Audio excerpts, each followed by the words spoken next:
Rus dilində hallandırma çox çətindir deyənlər ekrana yaxın gəlin. Çünki indi 1 dəqiqə ərzində siz ən az bir halı tam olaraq öyrənmiş olacaqsınız.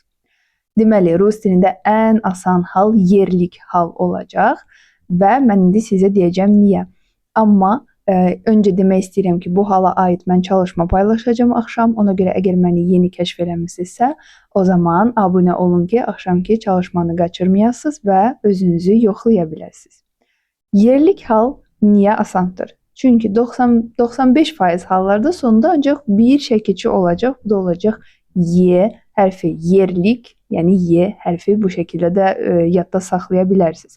Harada sualına cavab vermək üçün və yaxud da ki, nə haqda sualına cavab vermək üçün Azərbaycan dilindən fərqli olaraq siz onu istifadə edəcəksiniz. Əsasən bu qoşmalardan sonra V, na və o. İstifadəsi də dediyim kimi çox asandır. Gəlin misallara baxaq.